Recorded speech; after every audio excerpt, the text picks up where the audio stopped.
T-Wolves, Mr. Quinton here with what we did for Tuesday, February 9th, 2021.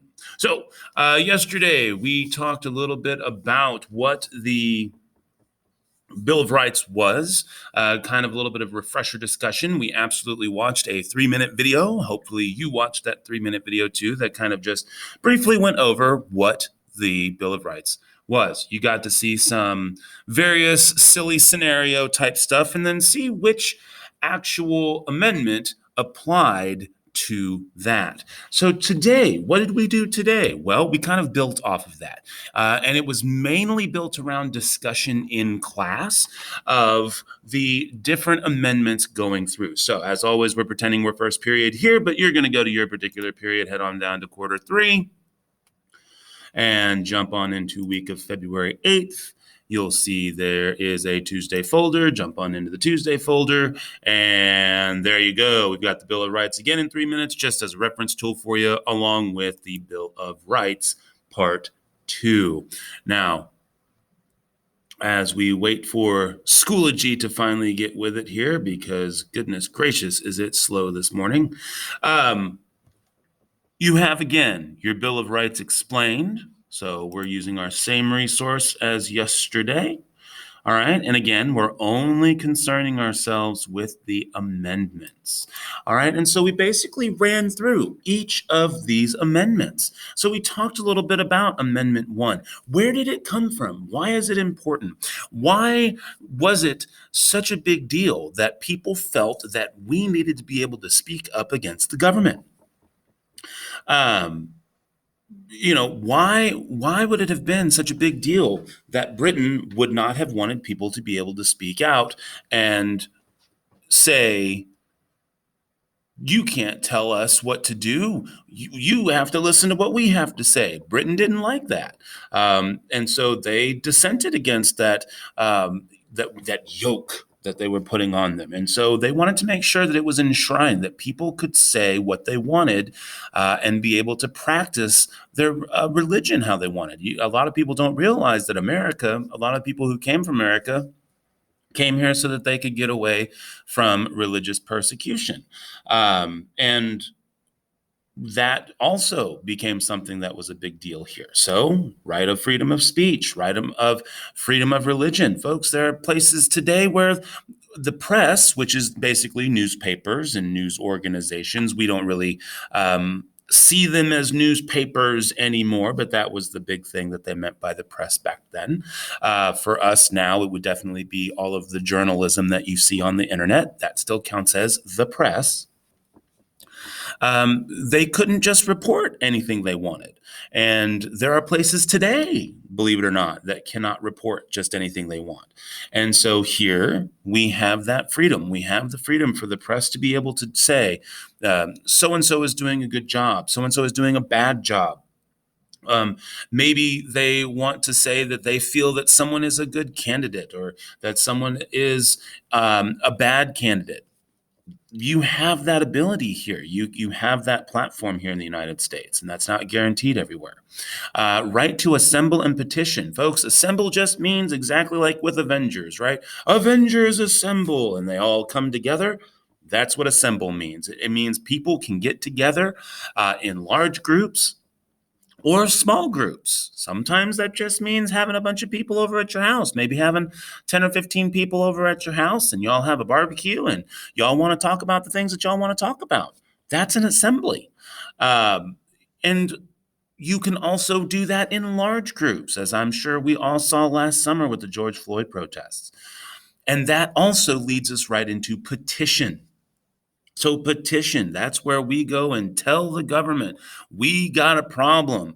And it might be a problem with the government, or it might be a problem that the government needs to solve.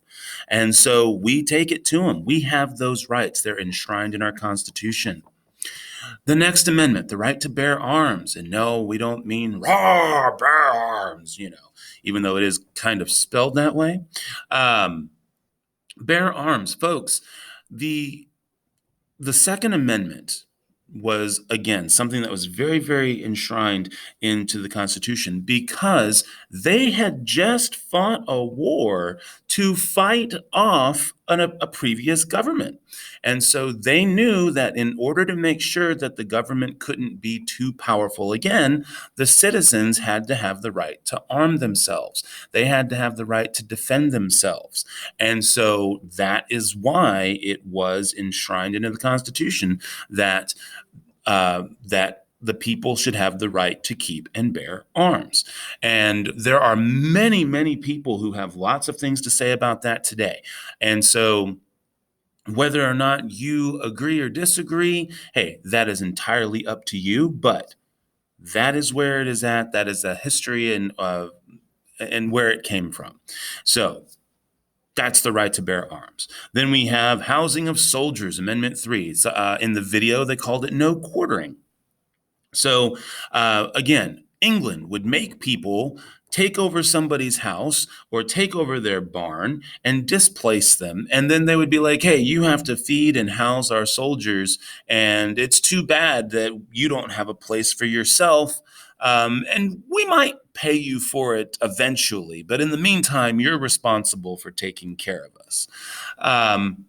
Because that for England was their way of like, see, look, this is how you pay us back for us defending you. Well, naturally, that caused probably way more problems than it was worth. And so they wanted to make sure that never happened again. Hence, soldiers have to house themselves. And where that happens is entirely up to the soldiers, but not up to you. You do not have to house or quarter soldiers. Amendment 4 is all about making sure that the law is enacted and followed so that you or your property cannot be searched or seized, which means taken, without a warrant. Warrants are required. The police cannot just show up at your house and ask you to, let them inside and then go around and start taking all your stuff. No, they absolutely do have to have a warrant to do that. And the reason why, again, they had a bad time where people would abuse their power in the English government. They did not want that to happen under the new government. So, Amendment 4, searches and seizures could not happen without a warrant.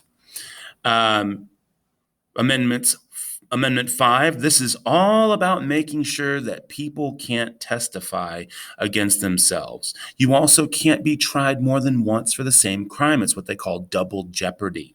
Nope, not the game show round, an actual thing called double jeopardy. So, for example, let's say that I went and robbed a bank and I get arrested for it and I get tried for it. And I've got like some really super slick lawyer who gets me off on that on a technicality. Well, I then go out and say, ha ha ha, I robbed that bank, ha ha ha. Well, they can't do anything about it because you cannot be tried for the same crime twice. So, that is part of the Fifth Amendment. Also, your property, if the government deems it that they need your property for something, they cannot take your property without paying for it. That's something that in fancy terms is called eminent domain. So that's the Fifth Amendment. But the big one from the Fifth Amendment is don't rat yourself out. Don't tell on yourself. Don't say anything. That's what the Fifth Amendment is. I plead the Fifth. If it's something that could get you in trouble, you don't have to say it. You get to keep your mouth shut. Amendment 6 is all about rights to a fair trial. So basically, you can't be kept in prison and jail languishing forever and ever. The people have to give you your fair public trial. So because that was, again, a problem with England. You would get held until the Crown felt that they were ready to try you so that they could find whatever evidence they wanted to find on you. And now you are not allowed to do that.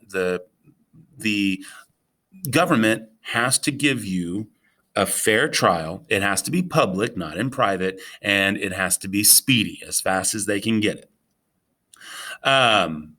Then we've got rights in a civil trial. They also wanted for people to be able to say that if I'm owed money from anyone, then I should have the ability to seek that money. So they set the amount of money over $20, which is $20 in 1700s money, which would be, several hundred, if not $1,000 now. But since it's $20, it's $20. You have the right to go and sue somebody to get your property back, and you are guaranteed the right to do it with a jury. And so, yes, not only are you guaranteed a jury if you are in a criminal trial, but you're also guaranteed the right to a jury in a civil trial as well. So that's a big deal. That's the Amendment 7. 8 is all about cruel and unusual punishment. You have to be allowed bail for almost any crime, and you can't have cruel and unusual punishment. Now, what the problem is that what you think is cruel and what I think is cruel may be two different things. And so that video that we watched yesterday brought up like the death penalty. Some people believe that that's cruel and unusual. Other people do not believe that it is cruel and unusual. That's why some states allow it and some states don't, which is kind of interesting because it leads right into Amendment number 9. So basically, it says here that anything not in the Constitution, if it's not in the Constitution, okay, the people get to decide because they knew, the framers understood that at some point something's going to happen and there's going to be something that come up. For example, do you think they even had an idea of what the internet was or what the internet could be in the 1700s? Of course not. But who knew what people could dream up?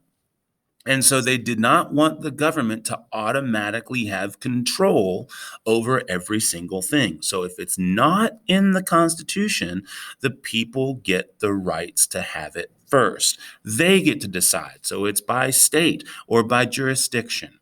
And specifically to Amendment number 10, if it does not have anything to do with the national government, the states and the people get to decide, not the national government, not the federal government. So those are our 10 amendments. We'll be talking about them in this kind of conversation form in class. And then what are you going to do? Well, pretty simple, folks. You are going to use your own words, describe 5 of the amendments, okay? Any 5 that you want, but you are going to need to reference all of the rights that are inside. Okay, so you're going to do all 5. You're going to try, and again, if you want to do amendments 1, 2, 3, 4, 5, you can. If you want to do amendments 6, 7, 8, 9, and 10, you can. If you want to do 1, 5, 7, 9, and then go back and do 3, hey, whatever. Knock yourself out, whichever ones you want. But make sure that you put all of the rights for each amendment you choose. So, for example, we'll use mine here. So I might say that, let's see here.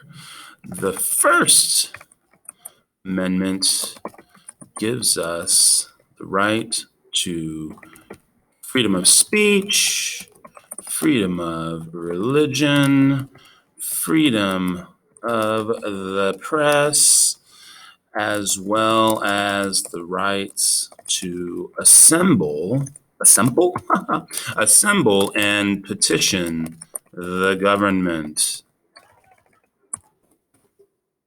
All right, so that would be the First Amendment. And so that's what I'm going to write. I want to make sure that I have covered all of those rights: religion, speech, press, assemble, and petition. Awesome.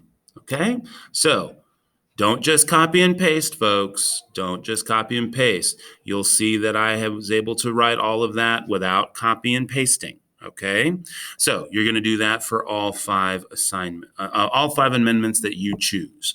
Okay, so that is all we're doing. Make sure you get this submitted. It is daily work.